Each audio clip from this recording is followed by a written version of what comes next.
guy who'd come out making such a risky bet in Trump. He's the first guy to support Trump. It's a pretty big kind of badge of honor or whatever. That seems like the same kind of genius brain that would get caught on insider training by recommending this drug company that failed to his kids. Like, this is the next best thing. This is what's going to do it for us, guys. I'm going to get behind this. Like, this seems like that fits.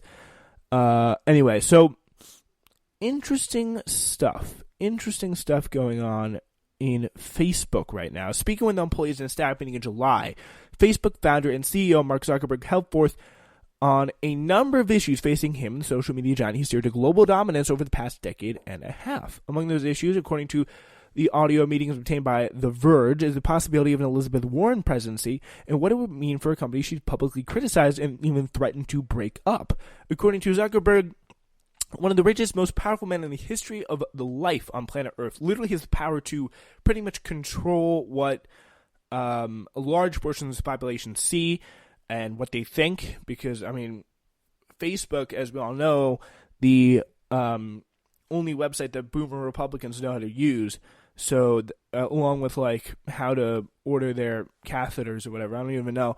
But, yeah, like, everyone loves Facebook. Like, if you're 55 plus and you're Republican, there's most likely you're described to, like, Pepe the Frog memes, Q memes on Facebook. Like, you see a lot of political stuff on Facebook. Like, that's just kind of the way it works. Like, I know people who are kind of exactly like this. This is a pretty common thing in America, where there's something like that. So, like, we all have our one uncle, right? That's a Facebook guy. Yeah. So, by the way, quintessentially, I do not get Facebook at all. I just don't get Facebook at all. Like, how do you? It's just like every other social media network is structured kind of the same. Facebook isn't, so it kind of annoys me. According to Zuckerberg, one of the richest, most powerful men in history, again, life on planet Earth would suck for them. It would suck. Like Elizabeth Warren, who thinks the right answer is to break up companies. I don't know. That's definitely not how he sounds. He sounds like some sort of like robot type person. He told employees during the meeting, according to audio published today, if she gets elected president, then I bet that we would have a legal challenge. I bet that we will win the legal challenge. And does that still suck for us? Yeah, I don't want to have a major lawsuit against our own government. But look, at the end of the day, if someone's going to try and threaten something that existential, you go to the mat and you fight. Shortly after the audio was published, Zuckerberg responded by defending his comments as an unfiltered version of what I'm thinking and telling employees. And you're damn right about that. Yeah, here's his full response, saying, quote, Every week I do a Q&A at Facebook where employees get to ask me anything, and I share openly what I'm thinking on all kinds of projects and issues. That's so cool. What a nice boss Mark Zuckerberg is. The transcript from one of my Q&As a few months ago just got published online, and even though it was meant to be internal rather than public, now that it's out there, you can check it out if you're interested in seeing an unfiltered version of what I'm thinking and telling employees on a bunch of topics like social responsibility, breaking up tech companies, Libra, neural computing interfaces, and doing the right thing over the long term. Yeah, doing the right thing over the long term. Yeah, I definitely do support Elizabeth Warren's plan to break up big tech Facebook, Google, Amazon, things like that. Because, like, honestly, like, Republican or Democrat, like, I know Republican people and Democratic people who don't like, they know. Like, Americans generally, I think they know and they understand the insane amount of influence that Facebook has over us. And the fact that Elizabeth Warren is challenging that, I think it's very good. It's very encouraging. And I like to see that. I think it's encouraging that this is happening. And it's something that, like, we need to see. Because these people, they sell our data. They know everything about us. And if this was broken up, if Facebook was broken up in some way, shape, or form, and if Mark Zuckerberg, I think, got a little bit less power in his hands, or maybe even a lot less power, I think that'd make Americans and really our democracy and probably governments across the globe a lot safer, a lot more sound, and our people a lot less misinformed. So this is what Warren specifically wants to do with Facebook. She put out a proposal to institute big structural changes to the tech sector that promote more competition among tech giants. In the case of Facebook, she proposed detangling its anti-competitive mergers, that allowed the social media giant to acquire other platforms like Instagram and WhatsApp. Does that mean your boomer aunt will be able to post racist screeds and pictures of her Pomerians? Of course not. It means that Zuck wouldn't make quite as much money mining quite so many people's personal information from quite as many different sources.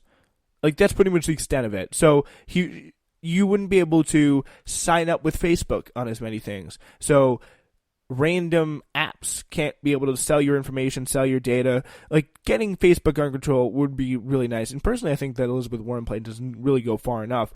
So it's hardly shocking to really find out that a massive, wealthy tech oligarch wouldn't be thrilled by the real prospect of a Warren presidency, given Warren's career pitting herself against massive wealth and oligarchies. But it is somewhat surprising the lack of foresight Zuckerberg apparently had when he made his comments. Was he really not expecting these remarks to be leaked? And once leaked, did he really not see how the words might play directly into Warren's long-standing criticism of him? Saying, quote, "What would really suck is if we don't fix a corrupt system that lets giant companies like Facebook engage in illegal anti-competitive practices, stomp on consumer privacy rights, and repeatedly fumble their responsibility to protect our democracy," she says. And pretty much with that, she pretty much makes her point.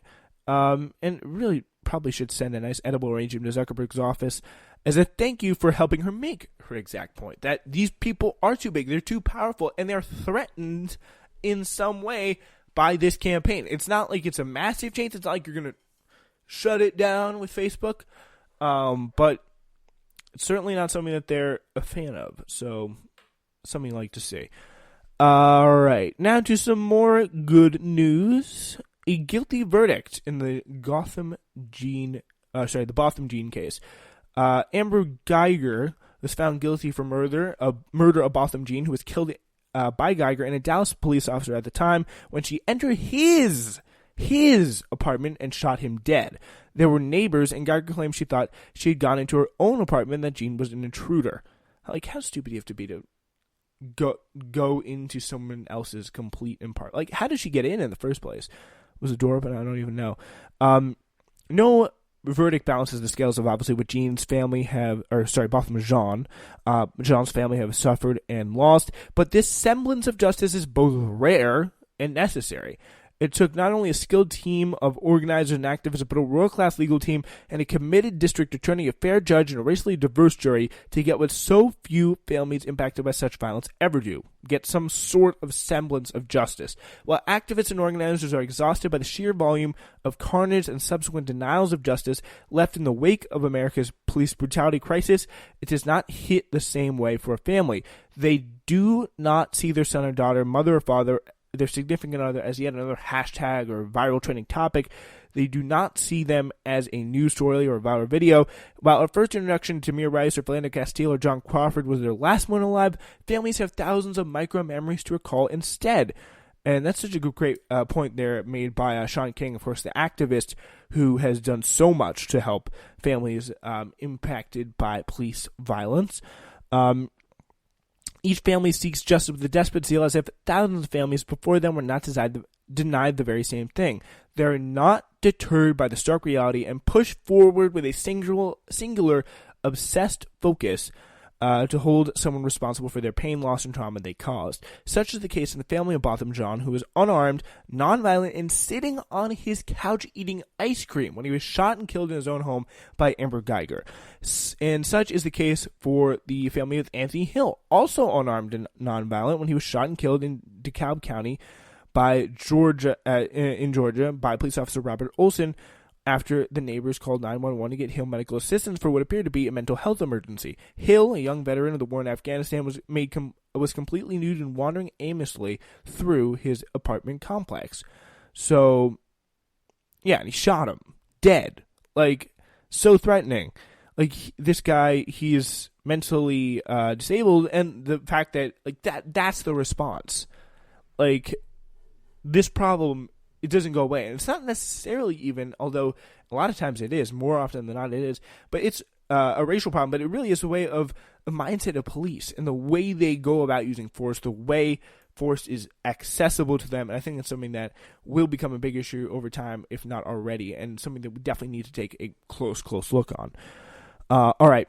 I'm going to move on now to our last story of the day. Some news about le dinero, or l'argent. The money, folks, is what I'm talking about. Senator Bernie Sanders has produced the biggest fundraising quarter of the Democratic primary so far. Shout out to Bernie Sanders.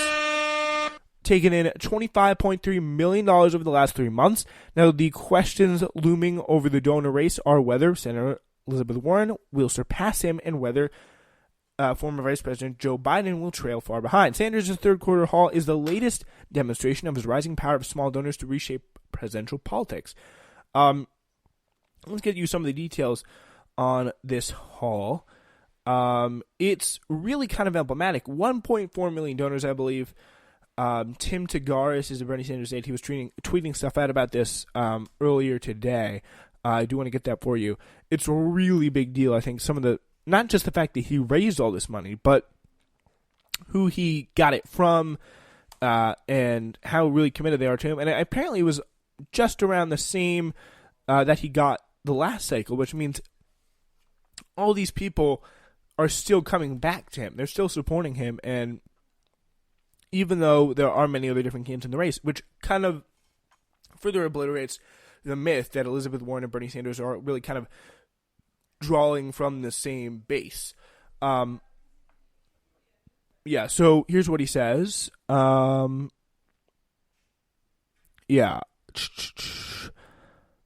Amazing job, Bernie Sanders supporters. More than 25.3 million raised this quarter from 1.4 million donations, all grassroots funded, which is huge. No begging powerful people for money at closed-door fundraisers. A lot of people counted you out, but they should not underestimate us.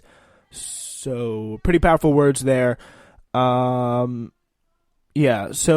despite what some wish, Bernie Sanders' campaign has extraordinary momentum. Bernie raised more money and received more donations in September and than any previous month of the campaign, and 25,000 people made their first donation in the last 48 hours. So that suggests some untapped potential pretty interestingly. So donations in every 50 state over the past hour before the every single one of the 50 states as the hours ticked by. So it's nice to see a lot of donations coming on the coast, but still very, very strong throughout the country. Especially, interestingly enough, like the biggest cluster is in the Northeast, but the second biggest cluster is in the Midwest. So it's like Michigan, Wisconsin, Minnesota. So that's pretty huge. I think over the past hour, that was leading up to the final minutes. So at this point in the 2015 campaign, Bernie Sanders' campaign had received $1.3 million donations, a number that blew people's minds. But as of last night, Bernie Sanders' campaign has received more than $3.3 million of donations. What? Yeah, so big money haul from Bernie Sanders, and really kind of telling of what was an amazing and pretty surprising haul from Bernie Sanders. Literally yesterday in Politico, we heard Bernie Sanders campaign on the outs. He's in trouble. Oh, no. But it's going to be interesting to see, obviously, what Elizabeth Warren and Joe Biden, probably the two most serious candidates challenging him in this race, what they pull. I don't know how. I mean, couldn't she release it already? Couldn't Biden release it already? I don't know. So Sanders' third quarter haul is the latest demonstration of his rising power of small donors to reshape presidential politics. His campaign moved swiftly on Tuesdays to insert his financial might, reserving his first television ads of the campaign, a 2-week $1.3 million buy in Iowa. Yet President Trump displayed fundraising might that far surpassed any of the Democrats. He's one guy behind the United Party with a full support of the RNC. $125 million over the last 3 months, a presidential fundraising record. And of course, a lot of that coming from big money as well. But still, using the ads probably, if you watch YouTube, Twitter, go on social media at all, they're coming to impeach me. They're coming to impeach me. Please give me money. Give me money.